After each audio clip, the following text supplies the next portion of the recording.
বাদশা বলেন আমি দেখলাম স্বপ্নে আমি একটা জান্নাত পাওয়ার জন্য আমি একটা মসজিদ বানাইছি, সে এলাকার মানুষের ইবাদতের জন্য সুন্দর একটা মসজিদ বানাইলেন। তবে মিস্ত্রিকে বলে দিছি আমার এখানে কারোর কাছ থেকে একটা পাই পরিমাণ পয়সা তুমি নিবা না, কারণ আমি ওই জান্নাতের ঘরে একা একা থাকতে চাই। অবাক, সুন্দর মসজিদ বানানো হচ্ছে, এলাকার সবচাইতে গরিব মানুষ। সে চিন্তা করলেন বাদশার মনের ভিতরে এত বড় আশা, সে একটা জান্নাত পাওয়ার জন্য সুন্দর একটা মসজিদ বানায়। হায়রে, আমার তো মসজিদ বানানোর মতো কোনো ক্ষমতা নাই, আমি কেমনে মসজিদ বানাবো আর কেমনে জান্নাতে যাব? এ কথা চিন্তা কইরা ওই আল্লাহর বান্দা রাস্তা দিয়ে হেঁটে যায়। যে ব্যক্তি কাজ করে তারা প্রশ্ন করতেছে, ভাই যে বাদশা মসজিদ বানাই, বাদশা তো এখানে নাই। বলে না, তুমি যদি পারো বাদশাকে না জানায়া আমার পক্ষ থেকে একটা ইট তুমি এই মসজিদের মধ্যে লাগায়া দাও।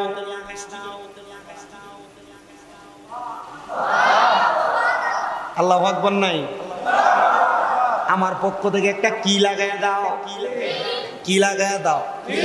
কে মরা নবী বলবা, কেমন ঈমান আনবা? রাসূলকে দুনিয়ার জমিনের ভিতরে তুমি রাসূলকে তুমি অমান্য করবা না? না রে মুসলমান, এমন ভাবে রাসূলের প্রতি ঈমান আনবা। রাসূল হায়াতুন নবী, জিন্দা নবী, ওই রাসূল আমাদেরকে জান্নাত দেখাইতে পারে। কথা কোন ঠিক কিনা? এবার আপনারা বলেন, আমরা সবাই ওই রাসূলের পথ মতে চইলা আল্লাহ তাআলার জান্নাত অর্জন করতে চাই কি চাই না? রাসূল তোমায় ভালোবাসি, মন হৃদয় উজাড় করে। বলেন রাসূল তোমায় ভালোবাসি, মন হৃদয় উজাড় করে। বুকের মাঝে জ্বালায় আমার, দূর হবে তো মার দিদারে, দূর হবে তো মার দিদারে। বলেন রাসূল তোমায় ভালোবাসি, মন হৃদয় উজাড় করে। বুকের মাঝে জ্বালায় আমার, দূর হবে তো মার দিদারে, দূর হবে তো মার দিদারে। ও আমার দয়াল নবী, তোমার প্রেমের পাগল আমি। নবীর প্রেমের পাগল কারা কারা? ডান হাত তুলে দেখান। নবীর প্রেমে পাগল আছেন তো? একটু মুহাব্বতে গান নাই, বলেন না ইয়া রাসূলুল্লাহ। একটু জবান খুলে আমার সাথে বলেন, ও গো আমার দয়াল নবী, তোমার প্রেমের পাগল আমি। বলেন ও গো আমার, তোমার প্রেমের পাগল আমি। মায়া যদি লাগে মনে, মায়া যদি লাগে মনে, ধন্য করো আমায় তোমার দিদারে। বলেন মায়া যদি লাগে মনে, ধন্য করো আমায় তোমার দিদারে। বলেন নবী তোমায় ভালোবাসি, মন হৃদয় উজাড় করে। বুকের মাঝে জ্বালায় আমার, দূর হবে তো মার দিদারে, দূর হবে তো মার দিদারে। ও দয়া মার মায়ার নবী, তোমার প্রেমের পাগল আমি। বলেন ও গো, আরে তোমার প্রেমের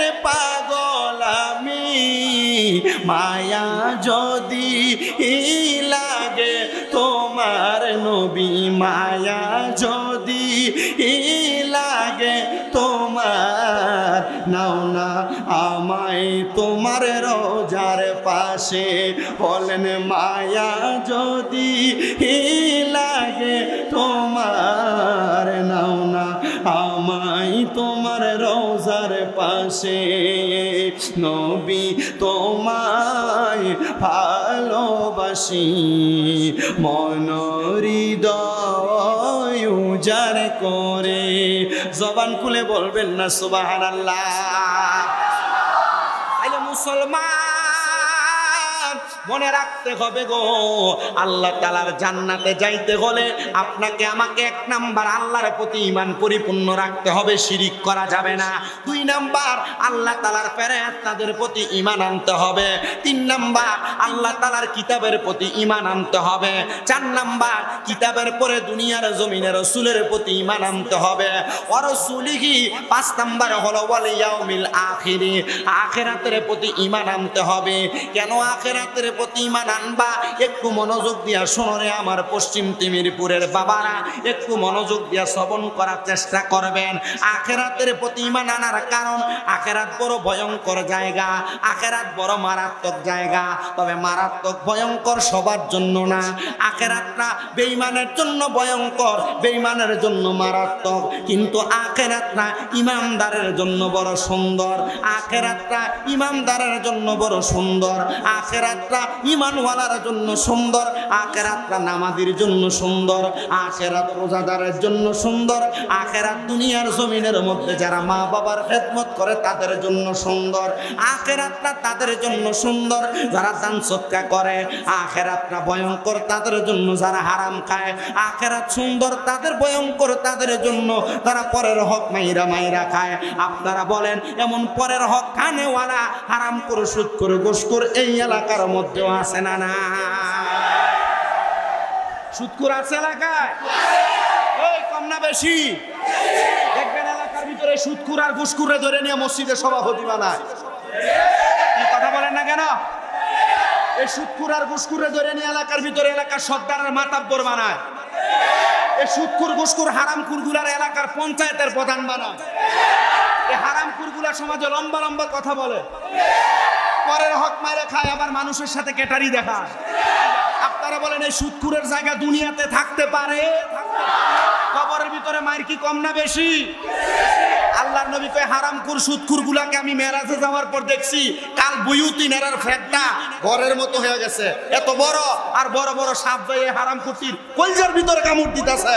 কথা কম না? এই সুদখোরের অবস্থা কি ভালো না খারাপ? হারামখোরের অবস্থা আখিরাতে ভালো না খারাপ?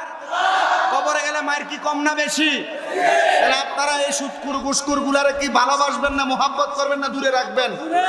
কিন্তু আমাদের সমাজের মানুষ এত নিচে নামছে, সুদখোর 1 কাপ চা খাওয়াইলে তার পক্ষে কথা কয়, হারামখোর 1 কাপ চা খাওয়াইলে তার পক্ষে কথা কয়, অন্যায়কারী যদি পিছন দিয়ে 10 টাকা দিয়ে দেয় তার পক্ষে বিচার করে। আল্লাহ তাআলা আমাদেরকে এদেরকে ভয়কট করার তৌফিক দান করুন। এই জন্য বাংলাদেশের জমিনের ভিতরে যদি ইসলামী রাষ্ট্র পরিচালনা করা হয়, বাংলাদেশে যদি কোরআনের আইন রাষ্ট্র বাস্তবায়ন করা হয়, আর কখনো কোনো হারামখোর মাথা তুলে দাঁড়াইতে পারবে না। কথা বলেন ঠিক না? আছে না এগুলা? কথা কন না, আছে না এগুলা? হারামখোর, সুদখোর, ঘুষখোর আছে? এবারে সেটা গেছে গা? আছে সুদখোর? কম না বেশি?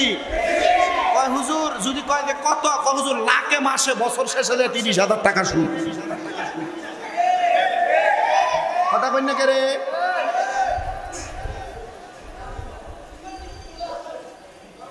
সমস্যা নেই? আপনার কষ্ট হইতেছে? অসুবিধা হইতেছে? সুদখোর আছে? বাংলাদেশের এমন কোন এলাকা নাই যে এলাকায় 2-1টা সুদখোর নাই। কথা কন না কেন? আছে না? এখন আবার সুদের সিস্টেম ঘুরে গেছে গা, বেড়ায় সুদ খায় না, বাড়ি বাড়ি বেরিয়েতে সুদ খায়। কথা কন না কে রে? কিস্তিওয়ালার নাম দিয়ে সুদখোর আসেনি? আবার দেখবেন এলাকায় বেরিয়ে তো খায় না, বেড়ায় তো খায় না, আপনার এলাকার ভিতরে সিস্টেম করে দিছে এককালীন ব্যাংকের ভিতরে 10 লাখ 20 লাখ রেখা দেয়, এটার নাম দিছে এফডিআর। এটাও সুদ, কথা বলেন এটা কি? আর একটা সুদ দেখবেন আপনার বউ আপনার ফার্ম দিয়ে খাওয়ায়, বলুন যে এটা কোন সুদ? এটা হলো ডিপিএস।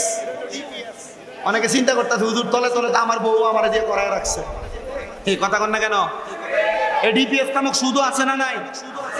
কথা কন না কেন? আছে না নাই? বলো হুজুর বহুত মৌলবী সাহেবরাও তো ফতুয়া দেয় ইসলামী ব্যাংকিং ব্যবস্থা মুনাফা মুদারাবা হিসাব দিয়া দেয় না? এ মৌলবীরা দালাল, এ মৌলবীরা কোরআন সুন্নাহ বিরোধী। সুদের ব্যাপারে কোনো ইসলামী হিসাব হইতে পারে না। কথা কন না কেন? সুদের ব্যাপারে কোনো ইসলামী হিসাব হইতে পারে? হারামের ব্যাপারে কোনো ইসলামী হিসাব হইতে পারে? আপনারা কি হারাম করে সুদখোরের পক্ষে না বিপক্ষে? বিপক্ষে কারা কারা হাত তোলেন? ওই তাকবীর দিবে কার একটা দিলাও তাকবীর জোরে।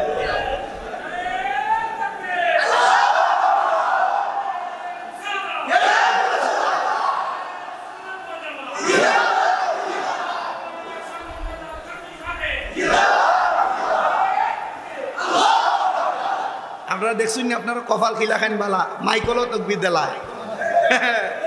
তামজিদ মাইক নাকি তা চৌধুরী বাজার তার তাকবীরের টেলা দেখছেন নি? মাশাআল্লাহ, আল্লাহ তোমার ব্যবসাত বরকত দিত।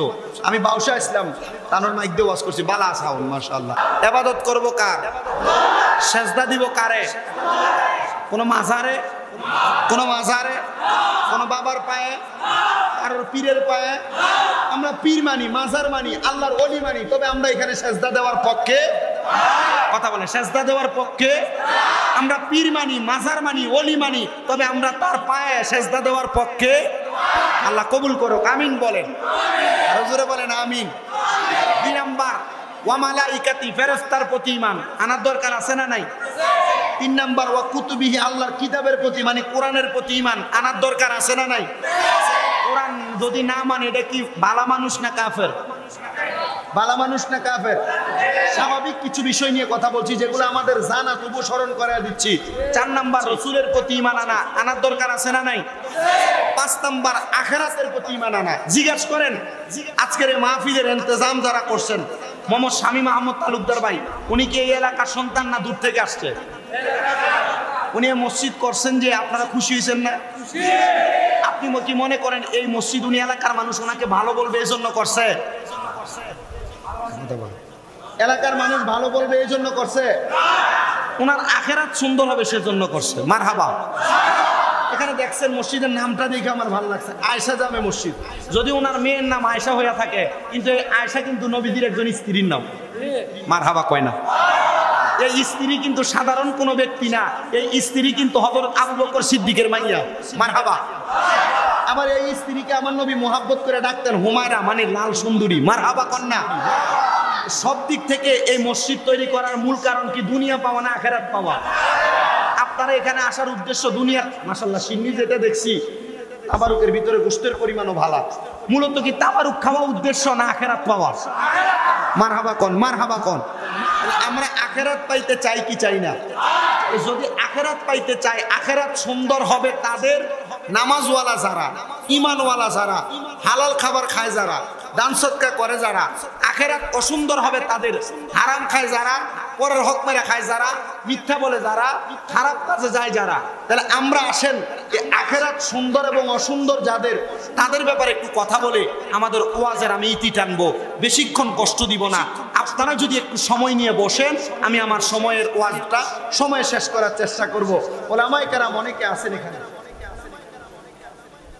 অসুবিধা নাই। ওলামায়ে কেরাম এখানে যারা আছেন ইনশাআল্লাহ ধাপে ধাপে আলোচনা করবেন, আলোচনা শুনবেন। আপনারা এই আলোচনাগুলো শুনে আল্লাহ তাআলা আমাদেরকে জীবনে বাস্তবায়ন করার তৌফিক দান করুন, আমিন। পড়েন বাবাজিরা আমার। আসেন, 2 প্রকারের মানুষের ইন্তেকালের হয়। দেখবেন এক প্রকার মানুষ আপনাদের এলাকায় মারা যাওয়ার সময় বিছানায় প্রস্রাব করে দেয়, পায়খানা করে দেয়, করে না?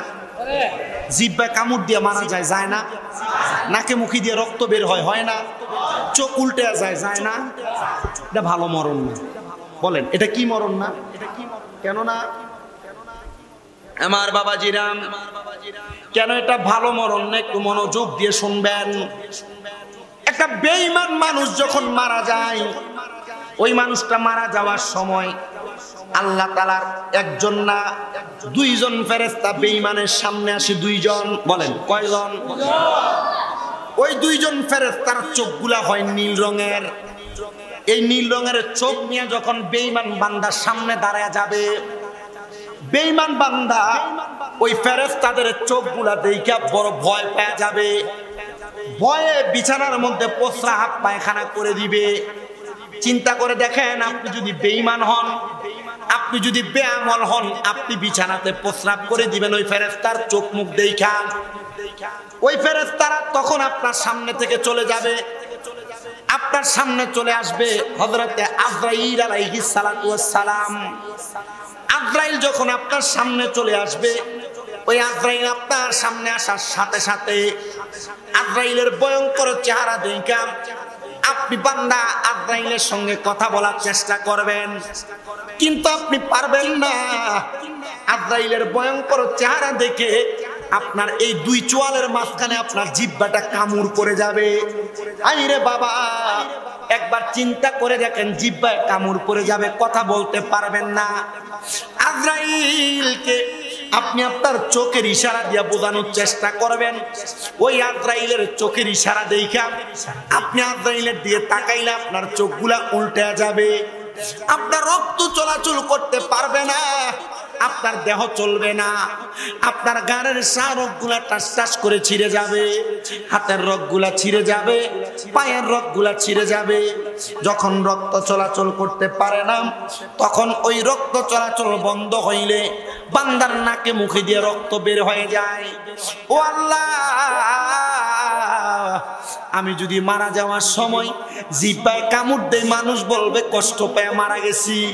ও দাড়ি পাকা মুরব্বী বাবারা, একবার চিন্তা করে দেখেন, আপনি মারা যাওয়ার সময় যদি আপনি বিছানাতে প্রস্রাব পায়খানা করে দেন, মানুষ বলবে মনে হয় আজরাইলকে দেইকা ভয় পেয়ে গেছে। যদি আপনি মারা যাওয়ার সময় চোখ উল্টে যায়, মানুষ বলবে কষ্ট পেয়ে মারা গেছে। আমার নবী বলে, উম্মত রে, শুধু এই জায়গার মধ্যে কষ্ট না, একটা বেঈমান বান্দা যখন মারা যায়, ওই বান্দাটার দেহের মধ্যে আজরাইল যখন বুকের মধ্যে হাতটা রাখে, এত কষ্ট রে, কষ্ট। বান্দার কাছে মনে হয় পৃথিবীর বড় বড় পাথরগুলা বান্দার বুকে চাপিয়ে দিছে। ওই বান্দার শরীর থেকে আজরাইল যখন থাবা দিয়ে রুহটা বের করবে, পয়গাম্বর ইদ্রিস আলাইহিস সালাতু ওয়াস সালাম বলে, একটা জীবিত ছাগলকে, একটা জীবিত বকরিকে লটকে দিয়া শরীরের চামড়াটা টাইনা টাইনা ছিঁড়া ফেললে ওই বকরির যত কষ্ট হয়, একটা বেঈমানের তত কষ্ট হয়, একটা বেনামাজির তত কষ্ট হয়, একটা বেআমল বান্দার তত কষ্ট হয়। সাহাবায়ে কেরাম বলে, নবী গো, এত কষ্ট তো আপনার উম্মত সহ্য করতে পারবে না। ও পশ্চিম তিমিরপুরের আমার আব্বুজিরা, ও পশ্চিম তিমিরপুরের আমার পর্দার অন্তরালের মা বোনেরা, ও এলাকার যুবকেরা, নামাজ ছেড়ে দিচ্ছ, যদি মরণের সময় এই কষ্ট সহ্য করতে পারো ছেড়ে দাও, অসুবিধা নাই। ও মুরব্বী বাবারা, নামাজ ছেড়ে দিচ্ছ, মরণের সময় যদি এই কষ্টগুলা ভোগ করতে পারো ছেড়ে দাও, আমার কোনো অসুবিধা নাই। তবে একটা কথা মনে রাখবা, মরার সময় এমন কষ্ট পাইবা, সন্তান তোমার চিনবে না, তোমার স্ত্রী চিনবে না, মা বাবা কেউ তোমাকে চিনবে না। তোমার ঈমান আর আমল, এই দুইটা জিনিস তোমার জন্য বড় দামি একটা মূল্যবান সম্পদ। হায়রে বাবা, ও পশ্চিম তিমিরপুরের আয়েশা জামে মসজিদের মুসল্লিরা, ও আজকের এই জান্নাতের বাগানে আগন্তুক মুসলমানেরা, একটু অন্তরের কানটা লাগিয়ে শোনো। যখন বেঈমান বান্দার দেহ থেকে রূহটাকে আলাদা করা হয়, ওই বেঈমান বান্দার রূহটাকে আজরাইল হাতের মধ্যে নিয়া, এমনে থাকে না, হাতের মধ্যে একটা রুমাল নিয়া ওই বান্দাটার নাকের মধ্যে ধরে রাখে ফেরেশতা। নাকের মধ্যে ধইরা বেঈমান বান্দার রূহটারে প্রথম আসমানে নিয়ে যায়। যায়। আসমানের ফেরেশতারা বেঈমান বান্দার রূহটারে দেইখা থু থু নিক্ষেপ করে। কারণটাকে একবার জানতে মন চায় না। আজরাইল জিজ্ঞাসা করবে, রে ফেরেশতারা, তোমরা বান্দার ইন্তেকালের পরে বান্দার দেহের মধ্যে করো। এই ফেরেশতারা বলবে, আমরা তো থুতু নিক্ষেপ করি, ঠিক আছে, তুমি কেন নাকের মধ্যে কাপড় লাগাইলা? বেনামাজিরা, হারামখোরেরা, মনে রাখো, মারা যাওয়ার পর, তোমার মরণের পরে আজরাইল ফেরেশতা তোমার রূহ নিয়ে নাকে কাপড় লাগাইবো, অন্য ফেরেশতারা থুতু দিব। কারণটা কি একটাবার তুমি তোমার বিবেককে প্রশ্ন করো। এবার আজরাইল বলবে, এই বান্দা গুনাহ করতে করতে বান্দার রূহটা একটা দুর্গন্ধযুক্ত রূহ হয়ে গেছে। এই বান্দার রূহ থেকে দুর্গন্ধ সৃষ্টি হয়, এই জন্য নাকে কাপড় লাগাইলাম। বলে, নাকে যেহেতু কাপড় লাগাইছো, এই বান্দাটা কষ্ট পায় না। না না না, বান্দা কষ্ট পায় না, তার রূহের দুর্গন্ধে আমরা কষ্ট পাই। তোমরা কেন থুতু দিলা? বলে, বান্দার রূহ থেকে দুর্গন্ধ আসার কারণে আমরা থুতু নিক্ষেপ করলাম। হাইরে মানুষ, মারা যাওয়ার পরে তোমার রূহটাকে অত্যাচার করা হবে।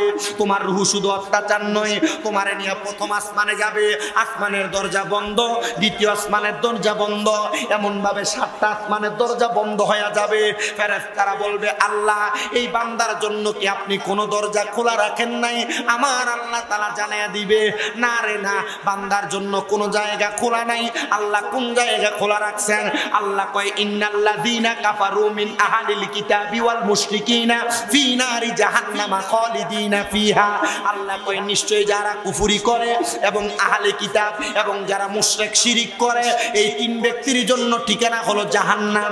একদিন 2 দিন না, বান্দা খালিদিনা ফিহা, বান্দা জাহান্নামে চিরস্থায়ী বাসিন্দা হয়ে থাকবা। ও বান্দা, জাহান্নামের মধ্যে তোমার শুধু ফেলা হবে না, তুমি যে মনে মনে চিন্তা করো, কবরে গেলে 3টা প্রশ্ন হবে, মান রাব্বুকা ওয়া মান দীনুকা ওয়া মান নাবিয়ুকা। না রে না, কবরের ভিতরে এই জাহান্নামীদের প্রশ্ন হবে না, ডাইরেক্ট পিটা হবে, ডাইরেক্ট কবরে আযাব হবে। একদিন 2 দিন না, আল্লাহ তাআলা সর্বনিম্ন একটা জাহান্নামী বান্দারে 3000 বছর আগুনে পুরাইবো। জোরে জোরে বলেন নাউজুবিল্লাহ।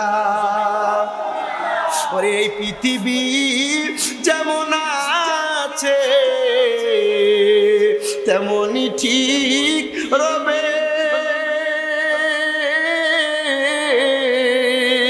ওরে সুন্দর পৃথিবী একদিন ছেড়ে যেতে হবে রে মন, ছেড়ে যেতে হবে। জাহান্নামের মধ্যে সর্বনিম্ন কয় হাজার বছর? আপনারা কথা বলেন নাই, কয় হাজার বছর? একদিন, 2 দিন, 3 দিন, কয় হাজার বছর? আপনারা মনোযোগ দেন নাই, কয় হাজার বছর? আপনি চিন্তা করছেন? আপনি যে মনে করতেছেন কবরে 3টা প্রশ্ন করবে, মান রাব্বুকা ওয়া মান দীনুকা ওয়া মান নাবিয়ুকা, এই প্রশ্নের উপরে আছেন আপনি? জিনা, এই প্রশ্ন সবার জন্য না। আপনার অবাক লাগতেছে না? এই প্রশ্ন সবার জন্য না। মনে করেন এলাকায় যে ব্যক্তি গুনার কাম করে, একই জানে না এটা গুনাহ? যে ব্যক্তি হারাম খায়, সে কি জানে না এটা হারাম? গুনাহকে গুনাহ যাইনো পরে আবার যে গুনার কাম করে, আল্লাহ নবী বলছে, এই ব্যক্তির জন্য সওয়ালের জবাব না। এই ব্যক্তির জন্য, কথা বলে না, সওয়ালের। আপনাদের কি কষ্ট হইতেছে? ও আজকে আপনারা বুঝতেছেন? আপনাদের কষ্ট যদি হয়, আল্লাহর হস্তে যারা একজন আরেকজনের সাথে কথা বলেন, আল্লাহর হস্তে আমাকে অল্প একটু সময় দিবেন। আমি ওয়াজ বেশি করি না, আমি চেষ্টা করি অল্প কথায়। আমি আরেকবারে তিমিরপুর আসি নাই, যখন আসছি আমি বেশি ওয়াজ করি না, অল্পই ওয়াজ করছি। আমি অল্প একটু ওয়াজ করে এখান থেকে যাব, একটু দোয়া করবো আপনাদেরকে নিয়ে, মুসাফির বেশে আবার চলে যাব। আপনারা অল্প সময় আমার কথাগুলো শুনবেন, রাজি আছেন ইনশাআল্লাহ? তাহলে জাহান্নামে কয় হাজার বছর জ্বালাইবো?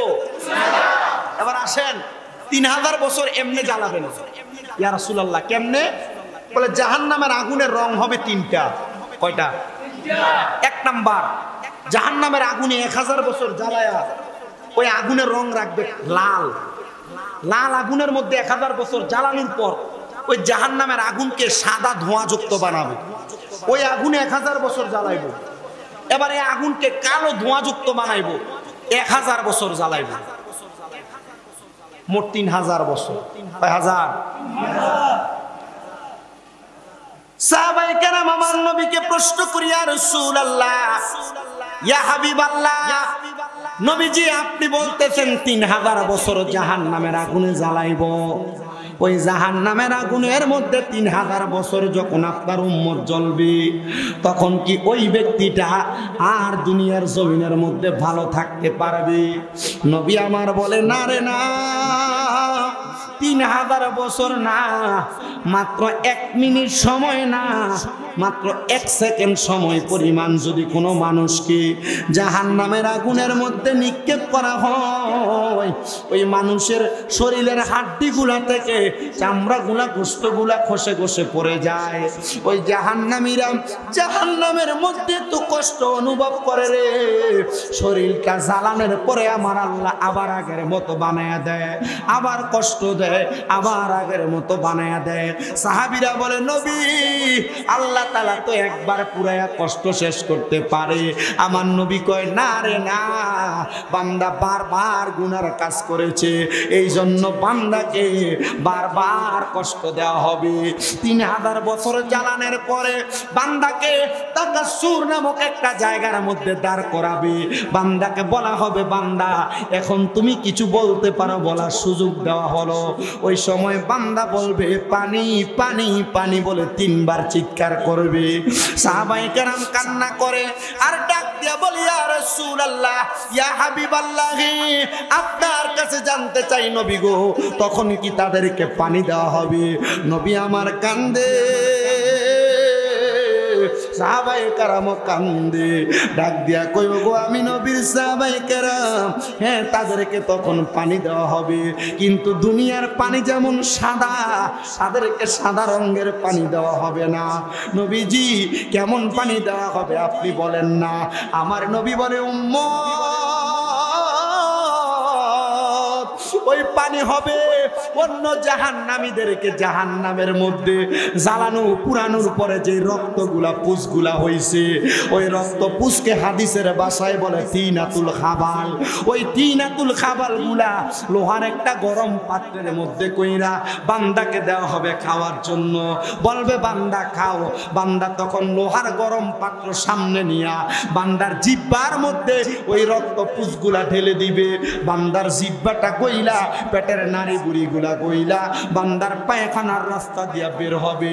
সাহাবায়ে কেরাম যখন আমার নবীকে এই প্রশ্ন করে, নবীজির সামনে 70 জন সাহাবায়ে কেরামের মধ্যে 30 জন সাহাবায়ে কেরাম বেহুশ হয়ে গেছে, 40 জন সাহাবায়ে কেরাম গড়াগড়ি করে নবীজির মসজিদে নববীতে কান্না করেছে, ইয়া রাসূলুল্লাহ, একটা জাহান্নামীকে যদি এত কঠোর শাস্তি দেওয়া হয়, কেমনে গো সহ্য করবে? কেমনে গো তারা সহ্য করবে? তারা পারবে না। নবী গো, জাহান্নামীদের কেমন আযাব দেওয়া হবে, কিন্তু যারা জান্নাতি তাদেরকে কেমন আরাম দেওয়া হবে? আমার নবী বলে, জান্নাতীরা যখন ইন্তেকাল করবে, জান্নাতীরা ইন্তেকাল করার সময় মরণের কোনো কষ্ট টের পাবে না। ও মুসলমানেরা, ইমানদাররা মরণকে ভয় পায় না, ইমানদাররা মরণকে ভয় পায় না, কারণ ইমানদাররা জানে মরণ হলো তাদের জন্য বিবাহের দুলহানের মতো। তারা দুলহা সাইজা জান্নাতের মধ্যে প্রবেশ করবে। দুলা যেমন ভাবে সুন্দর পোশাক পরা শ্বশুর বাড়িতে যায়, ইমানদার বান্দা জান্নাতি পোশাক পরা ইন্তেকালের পরে কবরে যাবে, কারণ ইমানদার বান্দা জানে তার জন্য জান্নাত আমার আল্লাহ রেডি করে রাখছে।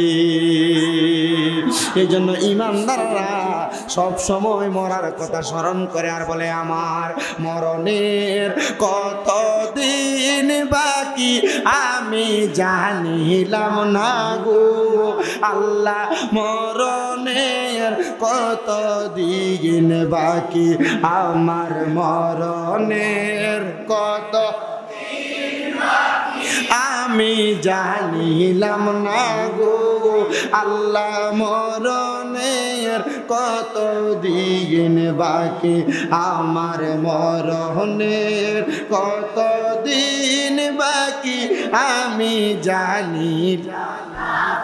ও আল্লাহ, মরণের কত আর হায়াত হইল হাতে বাইরে মত হইল পায়ে যেই জায়গায় যার মরণ লেখা সেই জায়গায় সে মরে আমি বুঝিলাম না গো আল্লাহ মরণের কত দিন বাকি আমার মরণের আমি জানিলাম না গো আল্লাহ মরণের বাকি আমার মরণের কত আমি জানিলাম না গো আল্লাহ মরণ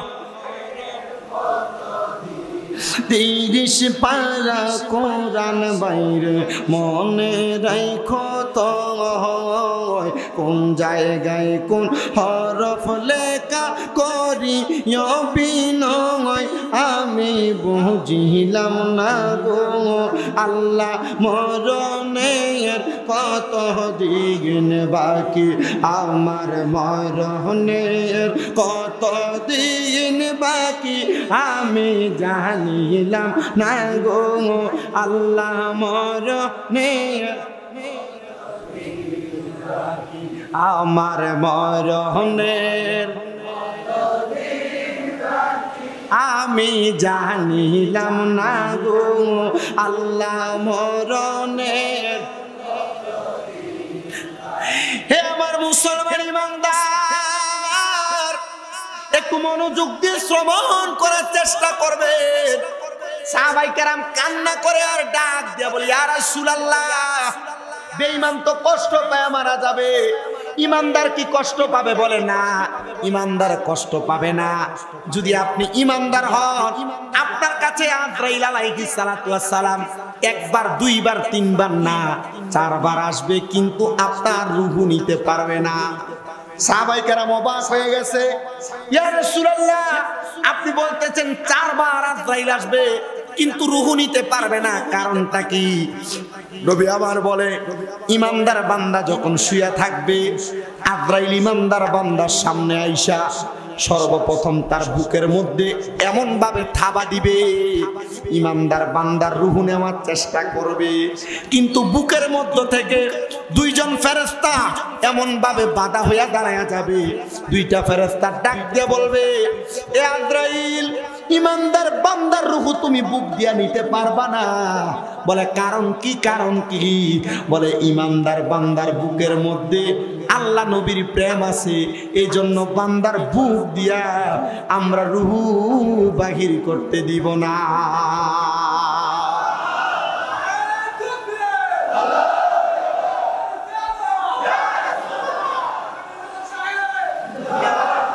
আল্লাহ বানাইয়া আদমকে হুকুম দিল রূহ রে ঢুকো রূহ আদমের সিনায় অন্ধকার দেখিয়া রূহ কান্দিতেছে নূহ অন্ধকারে থাকা বিষমদায় গো সময় যায় পরদুরুদ নবী মুস্তাফায় বলেন পরদুরুদ নবী মুস্তাফা আই গো সময় যায় পরদুরুদ নূরে মুহাম্মদী হইতে আছেন আল্লাহ পাক যাতে সৃষ্টি করলেন তামাম সংসার রূহ বলে মালিক সায় এবার থাকিতে কোনো চিন্তা নাই এখন বড় সুন্দর দেখা যায় হায় রে মুমিন ভাই নবী সারা আপন কেহ নাই কন্যা নবী সারা বান্ধব কেহ না আই রে মুমিন ভাই নবী সারা বান্ধবে কেহ নাই, বলেন নবী সারা বান্ধব না আই গো মুমিন ভাই, নবী সারা। এই আদম সন্তানেরা রুহুটা নেওয়ার জন্য প্রথম বাধা দেওয়া হবে বুকের মধ্যে। এবার আজরাইল ফেরেশতা রুহু নেওয়ার জন্য বান্দার সবচাইতে আকর্ষণীয় জায়গা বান্দার কপালের মধ্যে হামলা করবে, কপালটার মধ্যে। কিন্তু কপালের মধ্য থেকে দুইজন ফেরেশতা দাঁড়ায় যাবে, ডাক দিয়া বলবে, রে আজরাইল, বান্দার কপাল দিয়ে রুহু বাহির করা যাবে না। বলে কারণ কি? বলে বান্দা ইমানদার, বান্দা নামাজি, বান্দা 5 ওয়াক্ত নামাজের সেজদা এই কপাল দিয়া দিছে। এই বান্দার কপাল দিয়া সেজদা দিয়া সুবহানা রাব্বিয়াল আলা বইলা আমার আল্লাহ তাআলার প্রশংসা করেছে। এই জন্য বান্দার কপাল দিয়া রুহু বাহির করা যাবে না। তখন বান্দার কপালের মধ্য থেকে বাধা দিয়া আজরাইলকে ফিরিয়ে দিবে। 3 নাম্বার, এবার বান্দার ডান দিকে হামলা করবে, ডাক দিয়ে বলবে, রে এ বান্দার রুহুটা কবজ করে নেওয়ালা আজরাইল ফেরেশতা, ডান দিক দিয়া বান্দার রুহু কবজ করা যাবে না। বলে কারণ কি? বলে বান্দার ডান দিকে তার পিতা মাতার খেদমত আছে, এই জন্য বান্দার ডান দিক দিয়া তার রুহু কবজ করা যাবে না। বান্দার বাম দিক দিয়া ডাক দিবে, বান্দার বাম দিক থেকে যখন চেষ্টা করবে রুহু নেওয়ার জন্য, ফেরেশতা আজরাইলকে ডাক দিয়ে বলা হবে, রে ফেরেশতা আজরাইল, বান্দার বাম দিক দিয়ে রুহু নেওয়া যাবে না। বলে কেন? কেন? বান্দার বাম দিক দিয়ে তার দান আছে, তার সদকা আছে, এই জন্য বান্দার রুহুটা কবজ করা যাবে না। ও মুসলমানেরা, এত সুন্দর মসজিদ যে দান করে বানাইলো, এটার জন্য আজরাইল বাধাপ্রাপ্ত হবে। আপনারা যে কোরবানি দিবেন সামনে, এটার জন্য আজরাইল বাধাপ্রাপ্ত হবে। কিন্তু এই ব্যাপারেও সাবধান হয়ে যাবেন, কোরবানি দিবেন ভালো কথা, কোরবানি দিয়া গোশত ফ্রিজের মধ্যে ঢুকে রাখেন না। আল্লাহর সন্তুষ্টির জন্য যেহেতু দিবেন, গরিব দুঃখীরে দিয়া দিবেন, যেহেতু এটা দান করা উদ্দেশ্য, দান করা উদ্দেশ্য আল্লাহর রাস্তায় বিলীন করে দিবেন, আল্লাহ তাআলারে খুশি করতে পারবেন। এবার আপনারা বলেন, আমরা সবাই আল্লাহর সন্তুষ্টির জন্য বেশি বেশি দান করার দরকার আছে না? না, বহুত মানুষ দেখবেন ফ্রিজ পরিষ্কার করে রাখছে কোরবানির গোশতরি দিয়া পুরাইবার লাগা। এই কথা কয় না? হ্যাঁ, কথা কয় না? আছে না নাই? কোরবানি উপলক্ষে ফ্রিজ দোকানে ফ্রিজের দাম বাড়ায় দেয়। কারণ কি ভাই সাহেব? বলে কোরবানি আইছে না, মানুষ একটার জায়গায় ফ্রিজ 2টা কিনে। কি লাগা? কোরবানি তো আল্লাহ সন্তুষ্টির জন্য, মানুষকে গোশত দিবার লাগা। বলে না, তারা গরু জবাই করে প্রথম রান্নাকে ফ্রিজে ঢুকে। আছে না নাই? লাখ টাকা খরচ কইরা দিলা তুমি কোরবানি, এই কোরবানি কবুল হবে এটা তো আমরা জানি। আছে না? আছে। তবে যদি তুমি নিজের হকটা নিজের রাইখা গরিবরে না করো দান, আরে বুঝলা গেছি, ছানো বুঝলা যায়। কারণ আমি তো মনে আইলে আমার নিজের কলজাটার ভিতরে আজকে একটা আঘাত লাগে। কারণ এই মেয়েটা কোরবান দেয় লাখ টাকা দিয়া, কিন্তু গরিব দুঃখী গেলে 2 টুকরা গোশত দিয়া দৌড়ায়। তুমি যে 2 টুকরা গোশত দিয়া দৌড়াইলা, একটা মানুষে এক বেলা রাইন্দে খাবার জন্য গোশত দিলা না। কথা কইনা কেন আপনারা?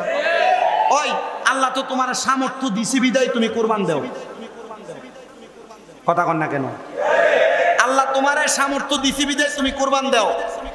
তুমি তো গোশত কিন্না খাইতে পারবা, তো তুমি গোশত ফ্রিজে ঢুকাও কেন লাগা? কথা কন না। গরিবরে দিবেন নি? দিদা না দেয় না, বলে আছে। এটা আছে আপনার এলাকা? তো আপনারা কথা বলে না কেন? নাই এগুলা বহু বেড টাইম দেখবেন, এরা গোশত খাইবার লাগে কোরবানি দেয়। মনে রাখবেন, আপনারা যারা কোরবানি দিবেন, আপনাদের জন্য একটা সুখবর। যারা কোরবানি দিবে, কোরবানির পশুর গায়ে যতগুলো পশম থাকবে, প্রত্যেকটা পশমের বিনিময়ে আপনার আমলনামায় সওয়াব লেখা হবে। কোরবানি যারা দেন, বড় গরু দেন না, প্রয়োজন একটু ছোট দেখে কিনবেন। একটা দিবেন না, একটা গরুর লোকে পারলে একটা ছাগল কোরবানি দিবেন। বলে হুজুর কি লাগা? এটা সিস্টেম আমি নিজেও আমি বড় চিন্তা করে পাইছি। কি পাইছি জানেন? আমার নবীজি একটা কোরবানি দেয় নাই, আমার নবী 2টা কোরবানি দিছে। জানেন এটা আপনারা? নবীজি একটা কোরবানি দেয় নাই, 2টা কোরবানি দিছেন। সাহাবায়ে কেরাম প্রশ্ন করছি, ইয়া রাসূলুল্লাহ দুইটা কেন কোরবানি দিলেন? নবী বলছে, একটা আমার পক্ষ থেকে আল্লাহর রাস্তে কোরবানি, আর একটা আমার উম্মতের মধ্যে যারা কোরবানি দিতে পারে নাই তাদের পক্ষ থেকে আমি নবী কোরবান করে দিচ্ছি। যেই নবী আমাদের জন্য কোরবান করছে, আমরা পয়সাওয়ালা হওয়ার পর, টাকাওয়ালা হওয়ার পর ওই নবীর জন্য আল্লাহর রাস্তায় একটা কোরবানি করতে চাই না? আমি নিয়ত করছি, আমি নিজে নিয়ত করছি একটা গরুর সাথে একটা ছাগল পর্যন্ত কোরবানি দেব। এটা আমার রসুলের নাম, আল্লাহর রাস্তে রসুলের নাম। মারহাবা পড়েন, আরো জোরে পড়েন মারহাবা। আপনাদের অনেকের মনে প্রশ্ন, হুজুর রাসূলের নামে কোরবানি, কোরবানি আল্লাহর নামে, তবে রসুলের পক্ষ থেকে আমরা দিব। মারহাবা কর, রসুলকে মোহাব্বত করে বলে, হুজুর আমার মা মরে গেছে, মার পক্ষ থেকে কোরবান দেওয়া যাবে? যাবে। যদি সে সন্তান যদি মা বাবার রুহের মাগফিরাত কামনায় কোরবানি করে, অসুবিধা আছে নাকি? আলহামদুলিল্লাহ পড়েন, করবেন কোরবানি। এটা করার জন্য মন লাগে, মন মন। আলহামদুলিল্লাহ, আল্লাহ কবুল করেন, আমিন পড়েন। তাহলে ইমানদার বান্দার কাছে আজরাইল আসবে কয়বার? কথা বলে না কয়বার? কথা কয় না কয়বার? প্রথম হামলা করবে কোথায়, এরপর হামলা করবে কোথায়, এরপর হামলা করবে কোন সাইড? ডাইন সাইড। এরপর হামলা করবে কোন সাইড? কিন্তু আজরাইলকে রুহু দিবে না। কারণ কি? কারণ বুকে আল্লাহ নবীর ভালোবাসা, কপালের মধ্যে নামাজের সেজদা, ডাইন দিকে মা বাবার খেদমত, বাম দিকে দান এবং সদকা। সাহাবায়ে কেরাম বলি, ইয়া রাসূলুল্লাহ ইমানদারের রুহুকে আজরাইল কবজ করতে পারবে না। বলে এমনে কবজ করবে না, বেঈমান প্রস্রাব করছে, পায়খানা করছে, ইমানদার বান্দা টের পাবে না। ইয়া রাসূলুল্লাহ কেমনে টের পাবে না? আপনি নবী বলেন না? আমার নবী কয়, ইমানদারের কাছে দুইটা ফেরেশতা আগমন করবে, কিন্তু নীল চোখওয়ালা না। ইমানদারের কাছে রহমতের ফেরেশতা আগমন করবে। একজন আইসা মাথার কাছে বসবে, একজন আইসা নাকের কাছে বসবে। সামনে দিয়া বৈশা বান্দার নাকের কাছে মেশকো আম্বরের আতর লাগাই দিবে। আতরের সুঘ্রাণ পাইয়া ইমানদার বান্দা চোখ খাইটা ঘুমায়া যাবে। আরেকজন ফেরেশতা মাথার মধ্যে আস্তে আস্তে হাত বুলিয়ে দিবে। বান্দা টের পাবে না, বান্দা টের পাবে না। ছোট্ট একটা বাচ্চা কান্না করলে তার মা হাত বুলিয়ে দিলে যেমন ভাবে বাচ্চাটা ঘুমায়া যায়, ইমানদার তেমন ভাবে ঘুমায়া যাবে। একটা ফেরেশতা জান্নাতি একটা আপেল হাতে নিয়া ইমানদারের সামনে এসে ধরবে, বান্দার ঘুম ভাঙ্গা যাবে। ওই বান্দার চোখ খুইলা দেখবে বান্দার সামনে কত সুন্দর জান্নাতি আপেল। জান্নাতি আপেলের মধ্যে লেখা কালিমে তৈয়্যিবা লা ইলাহা ইল্লাল্লাহ মুহাম্মাদুর রাসূলুল্লাহ সাল্লাল্লাহু আলাইহি ওয়াসাল্লাম। ইমানদার বান্দা জান্নাতি আপেলের মধ্যে কালিমা দেখবে, বড় পাগল পারা হয়ে যাবে। ইমানদার বান্দা খানার জন্য পাগল হবে না, কালেমার জন্য পাগল হবে। আজরাইল বলবে, আল্লাহ ইমানদার রূহকে এখন কবজ করব। আজরাইল ডাক দিয়া বলবে, আল্লাহ গো এখন কি বান্দার রূহ কবজ করব? আমার আল্লাহ বলবে, সাবধান, সতর্ক করে আজরাইল, ইমানদার বান্দা যেন মরণের কষ্ট টের না পায়। একটা দুনিয়ার জমিনে ছোট্ট বাচ্চা ঘুমায় গেলে ওই বাচ্চাটা যেন দুনিয়ার কোনো খোঁজ খবর যেমন রাখে না। ইমানদার বান্দা যখন জবান দিয়ে কালিমা পড়বে, ওই বান্দার মুখ দিয়ে যখন বাতাস বের হবে, বাতাসের মাধ্যমে বান্দার রূহ কবজ করবে। ইমানদার বান্দা মরার কষ্ট টের পাবে না। এটা ইমানদারের মরার কথা বলছি। বেঈমান তো মারা যাওয়ার সময় প্রস্রাব পায়খানা করে দেয়, জিহ্বায় কামড় দিয়ে দেয়, চোখ উল্টে দেয়, আর ইমানদার টেরই পায় না। মারহাবা পড়ে। এই ইমানদারের মরণটাকে বলে ইন্তেকাল। বলেন কি বলে? কথা বলে না, কি বলে? ওলামায়ে কেরাম জানে এই ইন্তেকাল বাব ইনফিয়ালের ওজন। ইন্তেকাল মানে মইরা যাওয়া না। কথা বলেন, ইন্তেকাল মানে মইরা যাওয়া না। ইন্তেকাল মানে স্থানান্তর হওয়া, জায়গা পরিবর্তন করা। শাহজালাল ইয়ামিনী মইরা যায় নাই, জায়গা পরিবর্তন করছে, মাকাম পাল্টাইছে, এই জায়গা থেকে ওই জায়গায় গেছে। শাহজালাল ইয়ামিনী এখনো জিন্দা আছে, আমরা দেখি না। যারা তাদের অন্তরের চোখ দিয়া দেখে তারা শাহজালাল ইয়ামিনীকে মুরাকাবা করলে দেখে। কিন্তু বাংলার জমিনে অনেক মুনাফিক বেঈমান মাঝে মাঝে শাহজালালের মাজারের ইট ভাঙা দিতে চায়। এরা বেঈমান, এরা মুনাফিক। কথা বলেন ঠিক কিনা?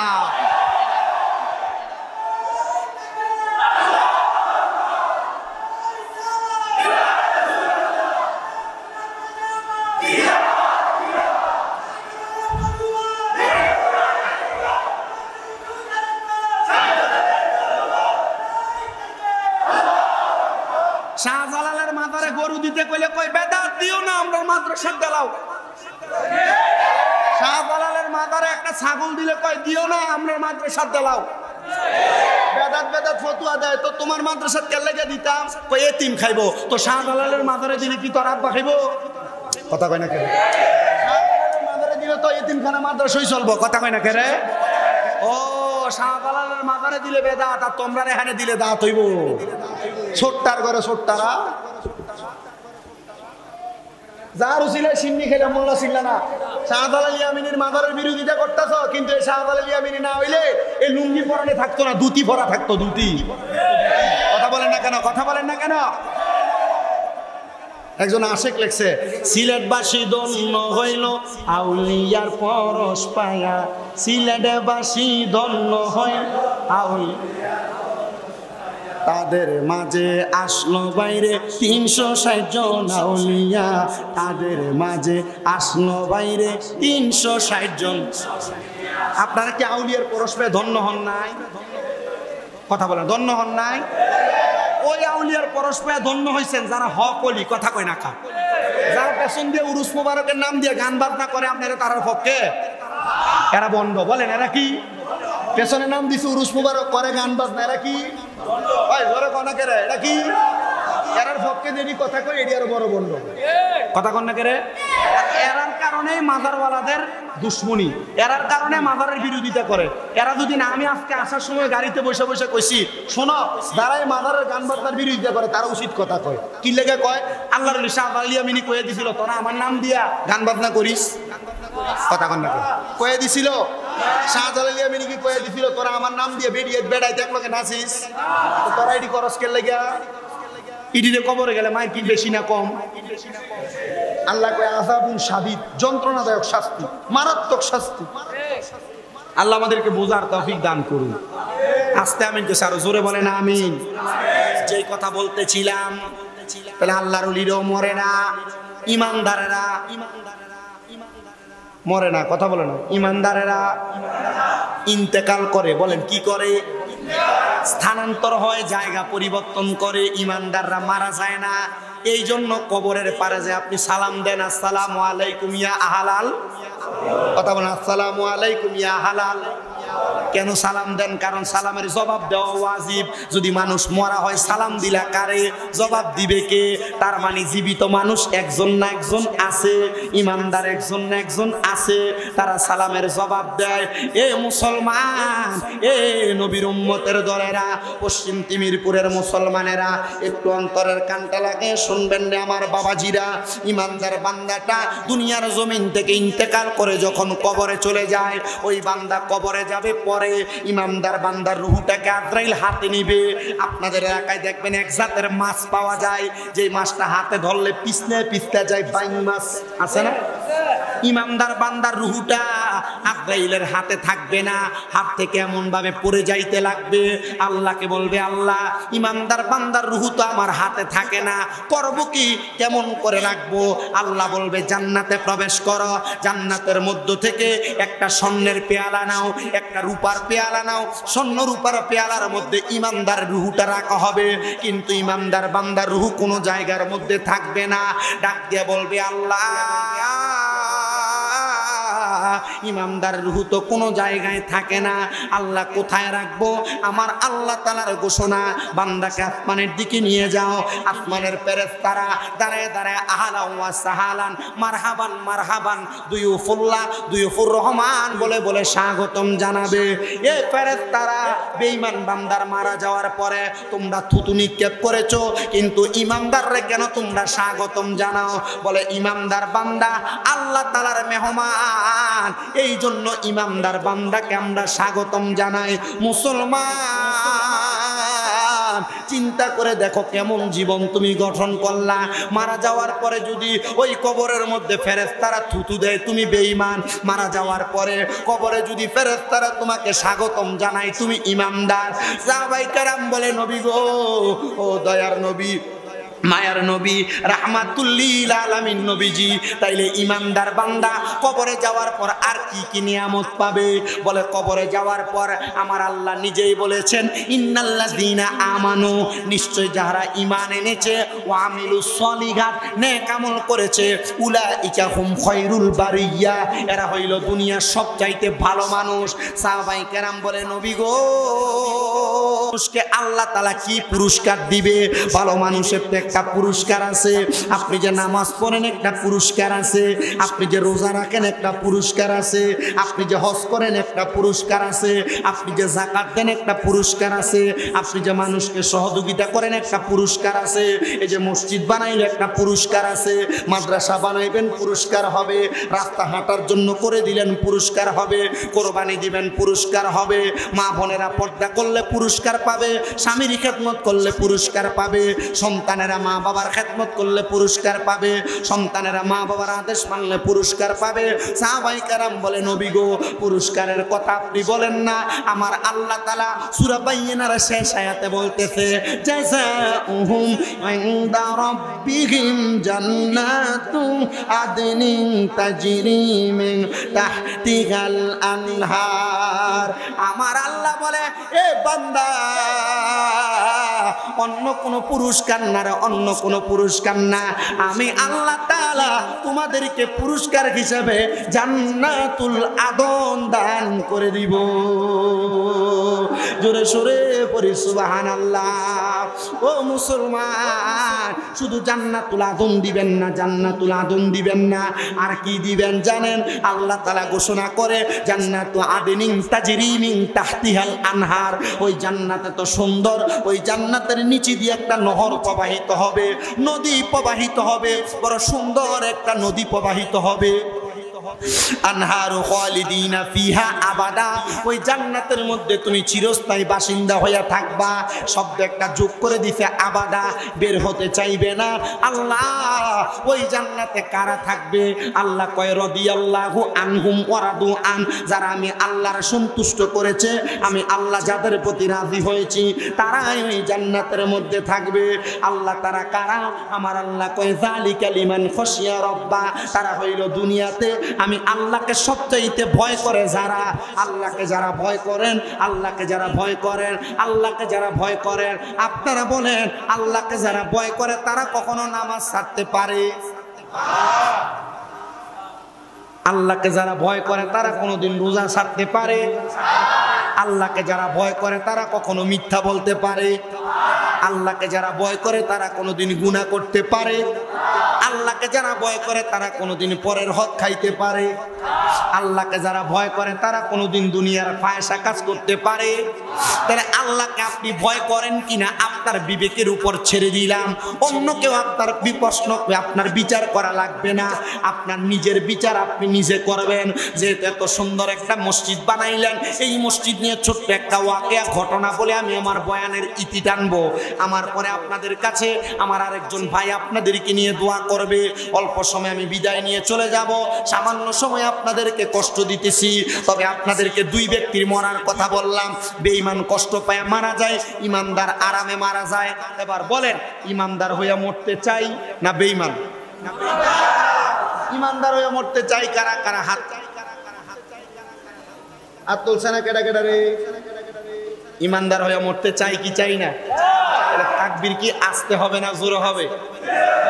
নারায়ে তাকবীর, নারায়ে রিসালাত, নারায়ে রিসালাত, কোরআন সুন্নাহর আলো। ইমানদার নামাজ সারে না পড়ে, ইমানদার রোজা রাখে না সারে, ইমানদার হারাম খায় না সারে, ইমানদার পরের হক খায় না সারে, ইমানদার মানুষের মনে কষ্ট দেয়নি। ও ভাই, আপনার তার জীবন ধন্য, ওনার মা বাবার জীবন ধন্য, পশ্চিম তিমিরপুর এলাকার মানুষ ধন্য। আমার শামীম তালুকদার ভাই সহ যারা যারা জান্নাতের বাগান সাজাইছে আমার আগে বলছে হুজুর উনি নিজেই জায়গা খরিদ করে এত সুন্দর মসজিদ করাইছে। শুনেন, বাদশাহ হারুনুর রশিদের জামানার ছোট্ট একটা ঘটনা বলে আমি বিদায় নিয়ে চলে যাই। বাদশাহ হারুনুর রশিদের জামানায় আরেকজন ছোট একজন বাদশাহ উজির মানুষ, সে স্বপ্নে দেখলো আল্লাহ তাআলা একটা মসজিদ বানানোর কারণে তার একটা জান্নাতে ঘর দিয়া দেয়। মানে যে ব্যক্তি জান্নাতে একটা মসজিদ বানায় আল্লাহ তার জান্নাতে একটা কি দেয়? আসতে বললেন আপনারা? যে ব্যক্তি একটা মসজিদ বানায় আল্লাহ তারে কি দেয়? কিসের ঘর? জান্নাতের। কিসের ঘর? ওই বাদশা বলেন আমি দেখলাম স্বপ্নে আমি একটা জান্নাত পাওয়ার জন্য আমি একটা মসজিদ বানাইছি। সে এলাকার মানুষের ইবাদতের জন্য সুন্দর একটা মসজিদ বানাইলেন। তবে মিস্ত্রিকে বলে দিচ্ছি আমার এখানে কারোর কাছ থেকে একটা পাই পরিমাণ পয়সা তুমি নিবা না, কারণ আমি ওই জান্নাতের ঘরে একা একা থাকতে চাই। হবা সুন্দর মসজিদ বানানো হচ্ছে, এলাকার সবচাইতে গরিব মানুষ সে চিন্তা করলেন বাদশার মনের ভিতরে এত বড় আশা, সে একটা জান্নাত পাওয়ার জন্য সুন্দর একটা মসজিদ বানায়। হায়রে আমার তো মসজিদ বানানোর মতো কোনো ক্ষমতা নাই, আমি কেমনে মসজিদ বানাবো আর কেমনে জান্নাতে যাব? এ কথা চিন্তা কইরা ওই আল্লাহর বান্দা রাস্তা দিয়ে হেঁটে যায়। যে ব্যক্তি কাজ করে তারা প্রশ্ন করতেছে ভাই যে বাদশা মসজিদ বানাই, বাদশা তো এখানে নাই। বলে না, তুমি যদি পারো বাদশাকে না জানায়া আমার পক্ষ থেকে একটা ইট তুমি এই মসজিদের মধ্যে লাগায়া দাও।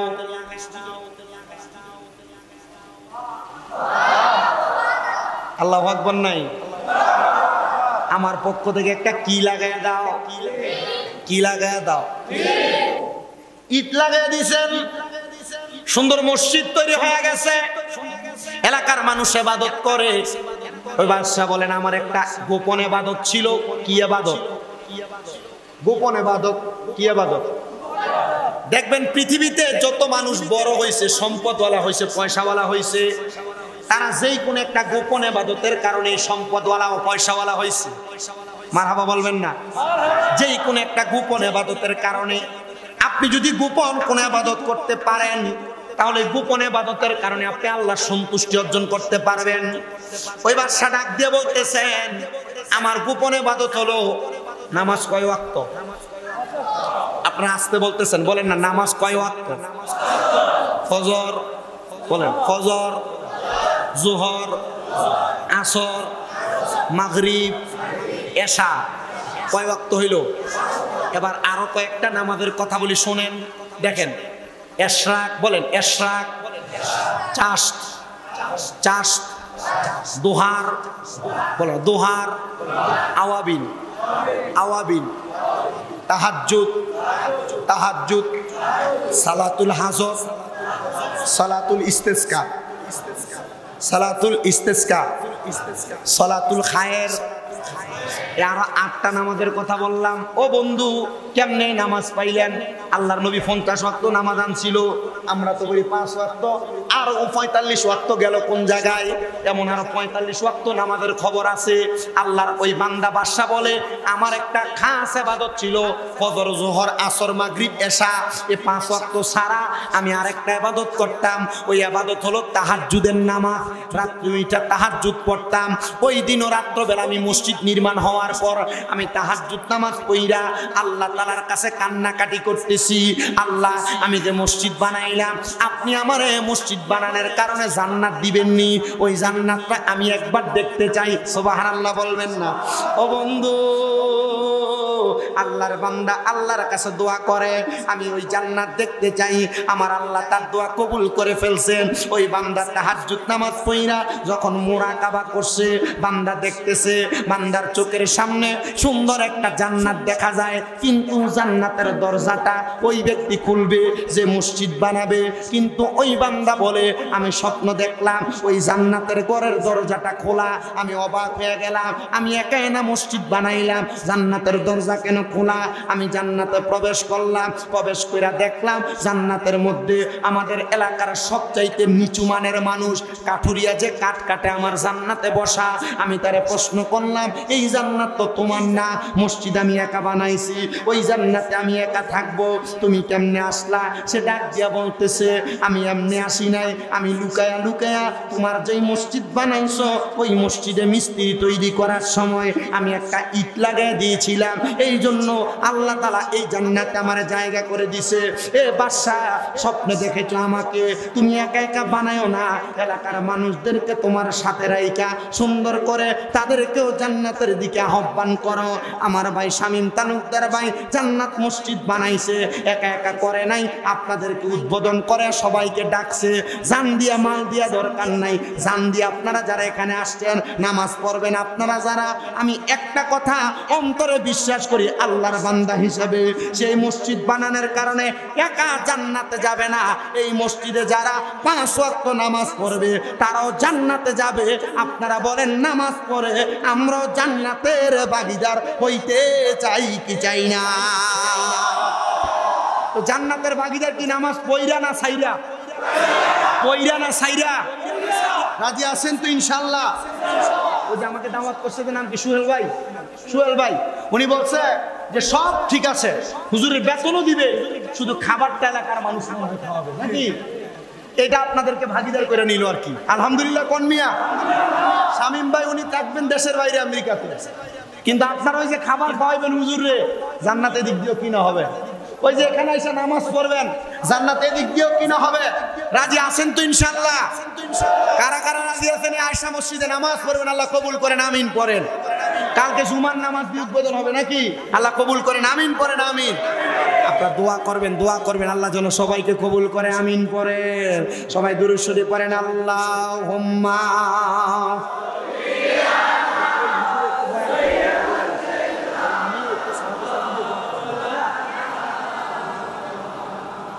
وعلى آله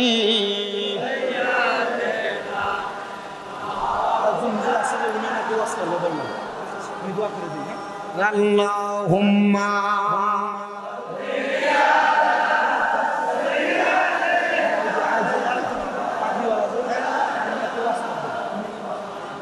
وعلى آله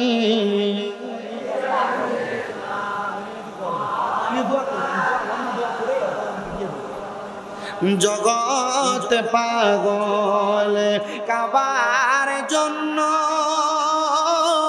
কাবা পাগল মাবুদের, আমার মাবুদ পাগল দয়াল নবীজির, নবীজি পাগল উম্মতের আল্লাহুম্মা।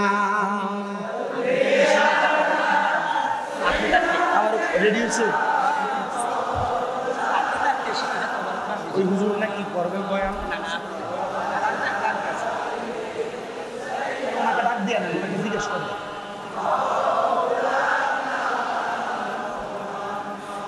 সামনে যেহেতু কারবালার পর, সামনে যেহেতু ঈদের পরে আবার মুহররম মাস আসতেছে, একটু মুহররমের একটু বয়ান করব, রাজি আছেন? তাহলে একটু মুহররমের একটা শান গান। মুহররমের 10 তারিখে, মুহররমের কি গটাইলেন রাব, হায়রে কি গটাইলেন রাব, কলিজা ফাটিয়া যায় গো শুনিলে তার ঘটনা। মুহররমের এ মুহররমের কি গটাইলেন, হায়রে কি গটাইলেন, কলিজা ফাটিয়া যায় গো শুনিলে তার আহার মুহররমের চাঁদ রে, আহার ও চাঁদ তুমি দেখা দিও না, ও চাঁদ তুমি দেখা দিও, তুমি দেখা দিলে মায়ের আখের পানি থামে না। হাসান শহীদ জহরেতে, হাসান শহীদ, হোসেন শহীদ কারবালা, হায়রে হোসেন শহীদ,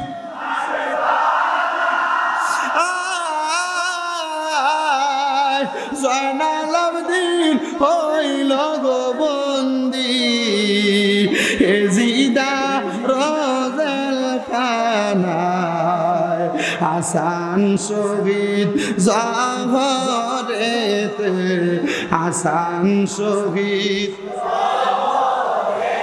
হোসেন শহীদ কারবালা, হায়রে হোসেন শহীদ, জয়নাল আবদিন হইল গো বন্দি, এজিদা রোজেল খানা, মহরমের কে মহরমের কি গটাইলেন রাব,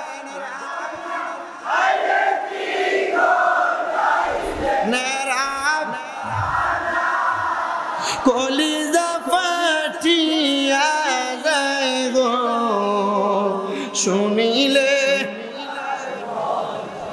মুসলমান।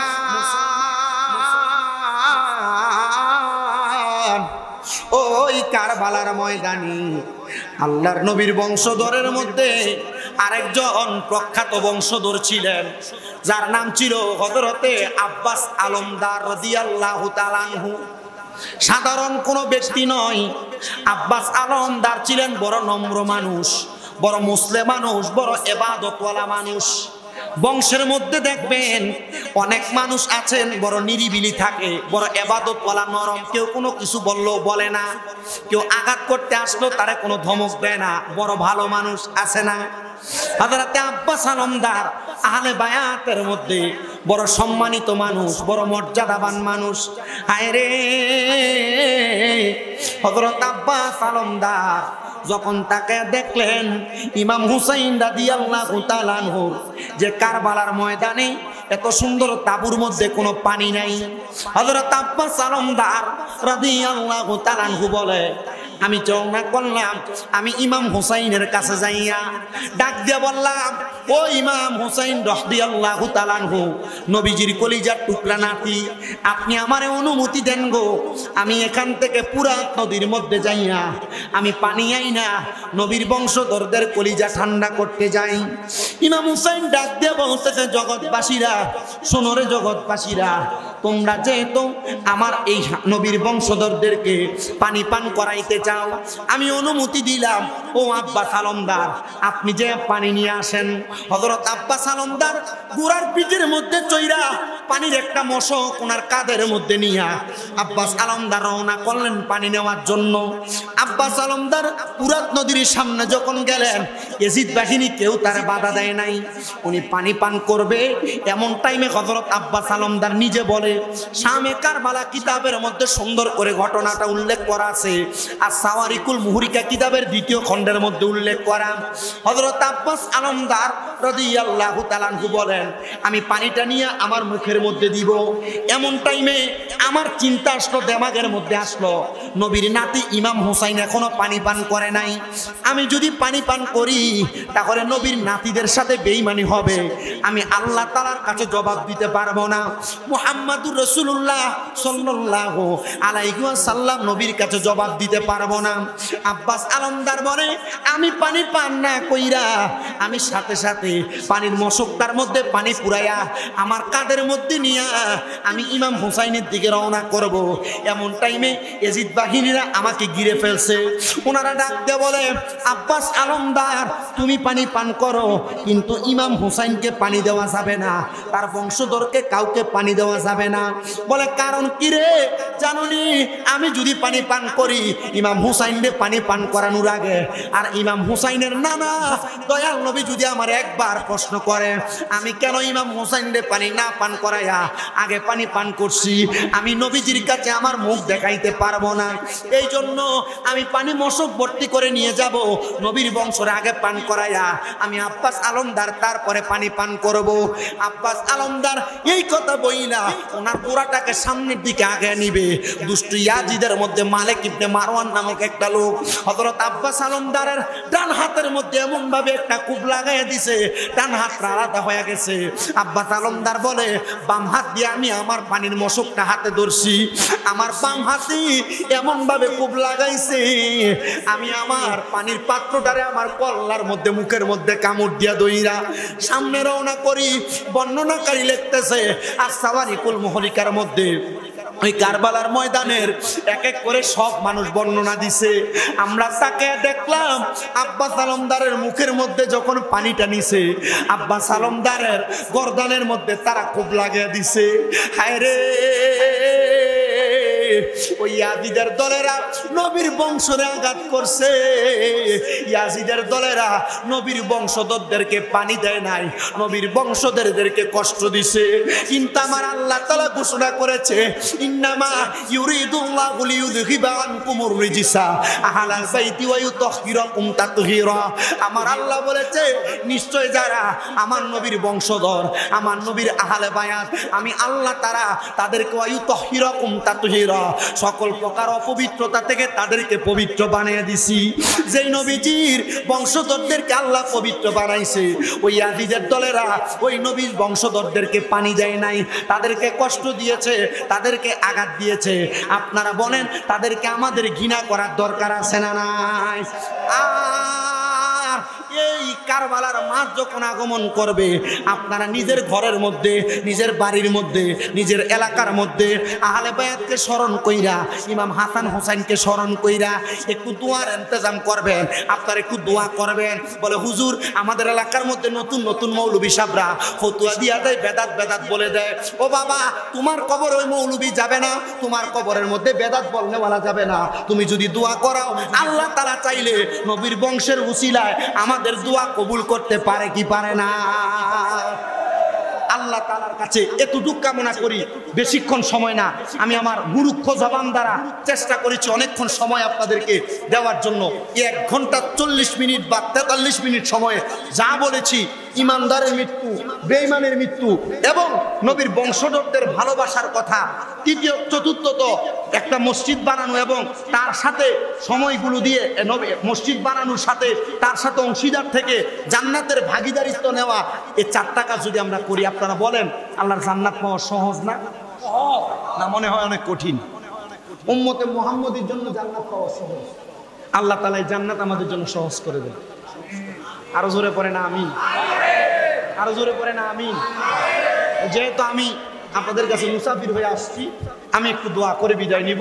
আপনাদের ইমাম সাহেব হুজুর আছেন, উনি আপনাদের থেকে সুন্দর মতো করে এরপরে তাবারুক দিয়া সিন্নি দিয়া এরপরে আপনাদের থেকে বিদায় দিবে ইনশাআল্লাহ। আপনারা আমার জন্য একটু দোয়া করবেন, আমি আপনাদের জন্য দোয়া করব। সবাই আমার সাথে দোয়া করার আগে একবার সূরা ফাতিহা, 3 বার সূরা ইখলাস পড়ুন।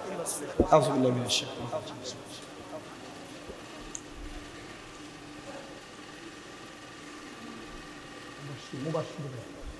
মুবাশশির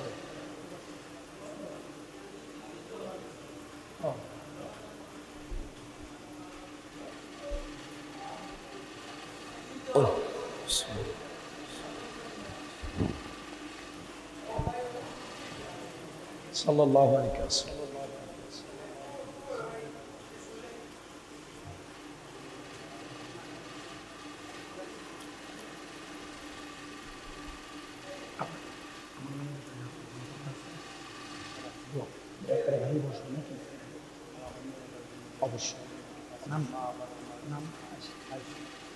আল্লাহুম্মা আমিন, আল্লাহুম্মা আমিন। আলহামদুলিল্লাহি রাব্বিল আলামিন, আসসালাতু ওয়াসসালামু আলা রাসূলিহিল কারীম রব্বানা যালামনা আনফুসানা ওয়া ইল্লাম তাগফির লানা ওয়া তারহামনা লানাকুনান্না মিনাল খাসিরিন।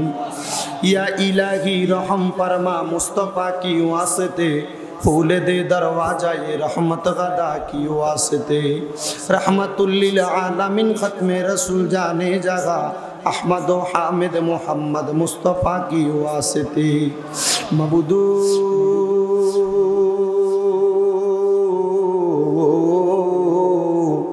ও দয়াল আল্লাহ একটু রহমতের নজর কইরা তাকে দেখেন গো আল্লাহ।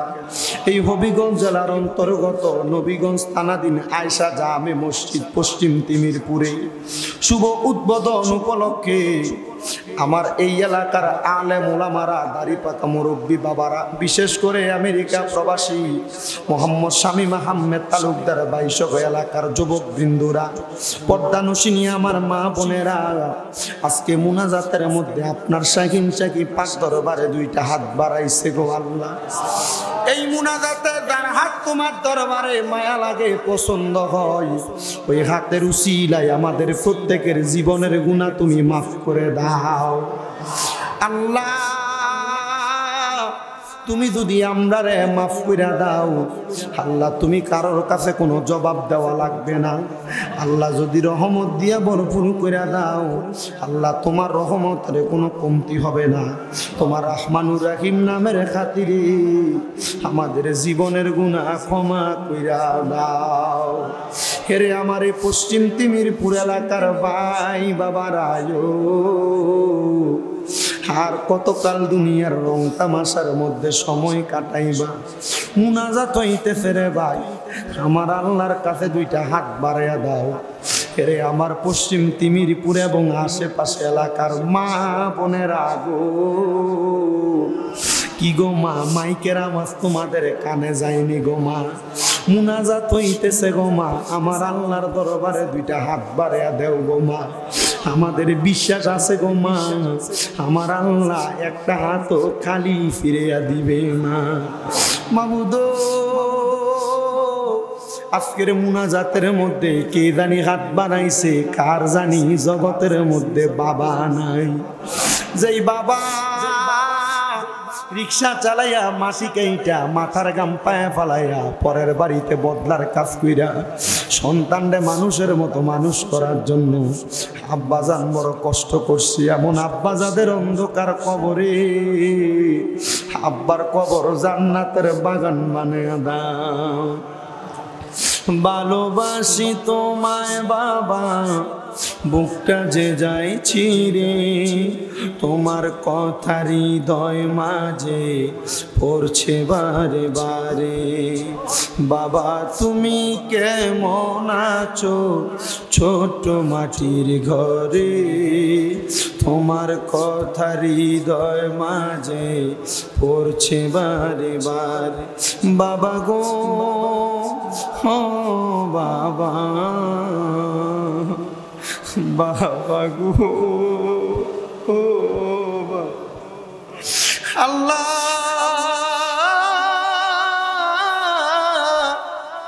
কোন সন্তান জানি এমন আব্বা হারাইতি, আল্লাহ এমন আব্বা যাদের অন্ধকার কবরে, আব্বার কবর জান্নাতের বাগান বানিয়ে দাও আল্লাহ।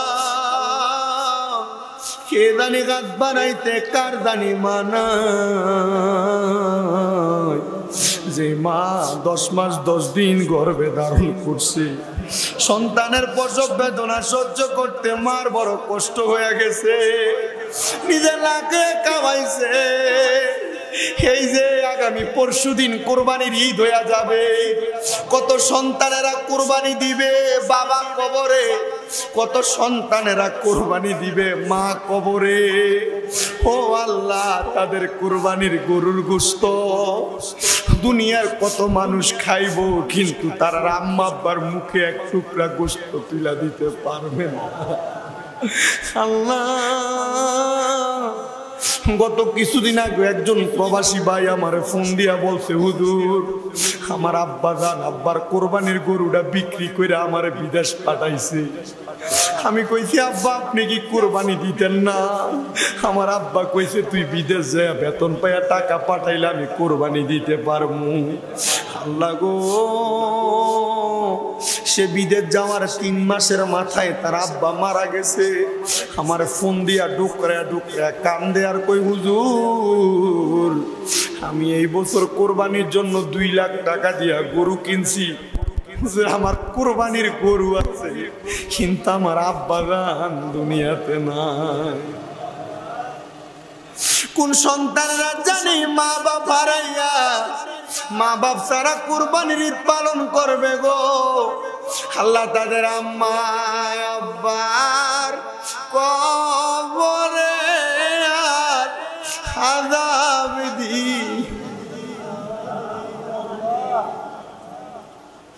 রব্বুল আলামিন আল্লাহ বিশেষ করে মাফ চাই তোমার দরবারে। জানি না আমাদেরকে তুমি কোন পরীক্ষার মধ্যে ফালাইছো। আমার আম্মা জান অসুস্থ অবস্থায় পর্যন্ত বিছানায় পড়ে আছে। আমার আম্মা জানকে এখনো পর্যন্ত পরিপূর্ণ সুস্থতার নিয়ামত দান করেন। আমাদের গুনাহের কারণে আমার আম্মা আব্বারে আপনি শাস্তি দিয়েন না আল্লাহ, আমার আম্মা আব্বারে আপনি শাস্তি দিয়েন না মাবুদ। সত্য মানুষ চোখের সামনে শুয়া শুয়া থাকে। আমার আম্মাটারে আপনি পরিপূর্ণ সুস্থতার নিয়ামত দান করেন। এখানে যারা হাত বাড়াইছে যাদের মা বাপ বেঁচে আছে হায়াতে বরকত দান করেন। আমার একজন ভক্ত কুমিল্লা সুয়াগাজী থেকে তার আম্মা অসুস্থ, দোয়া চাইছে, সে আজকে অ্যাক্সিডেন্ট করছে, দোয়া চাইছে। আল্লাহ শামীমকে আপনি পরিপূর্ণ সুস্থতা নসিব করেন। বিশেষ করে আমার শামীম মজুমদার ভাই সহ এই মসজিদের জন্য যারা যারা কষ্ট করেছে পরিশ্রম করেছে আল্লাহ তাদেরকে উত্তম জাযা প্রদান করেন। আমাদের মধ্যে যারা অসুস্থ পরিপূর্ণ সুস্থতা দান করেন। ভাইজানের কন্যা আয়েশা অসুস্থ, আয়েশার জন্য দোয়া চাই আল্লাহ তার শেফা দান করেন। এমনভাবে যারা যারা দোয়া চাই প্রত্যেকের খাস দোয়া তুমি কবুল ও মঞ্জুর করেন। এই মসজিদকে দরিয়া করে পশ্চিম তিমিরপুর এলাকায় আপনি খাস রহমত বরকত দান করেন।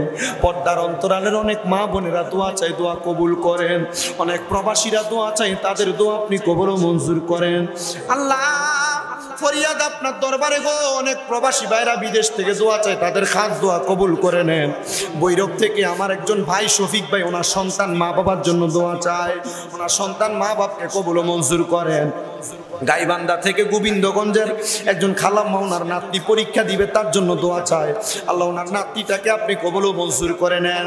আল্লাহ আমার এই জান্নাতের বাগান মসজিদ যিনি সাজাইছেন মোহাম্মদ শামীম আহমেদ তালুকদার সাহেব, আমেরিকা প্রবাসী, ওনার সাথে যারা যারা এই মসজিদের মধ্যে কষ্ট করেছে সহযোগিতা করতেছে, আল্লাহ যারা যারা মসজিদে নামাজ পড়বে পড়াবে আল্লাহ তাদের সবাইকে আপনি কবুল ও মঞ্জুর করে নেন। আমাদেরকে সহি সালামতে বাড়িতে পৌঁছার তৌফিক দান করেন। আমার শাহিনের বোনের জামাত অসুস্থ, তারে আপনি শেফা দান করেন। আল্লাহ আমাদের মরণের আগে প্রত্যেকের আখিরি জবানে মধুর কালেমা পড়ে দিয়েন, লা ইলাহা ইল্লাল্লাহু মুহাম্মাদুর রাসূলুল্লাহ সাল্লাল্লাহু আলাইহি ওয়াসাল্লাম। আসসালামু আলাইকুম ওয়া রাহমাতুল্লাহ।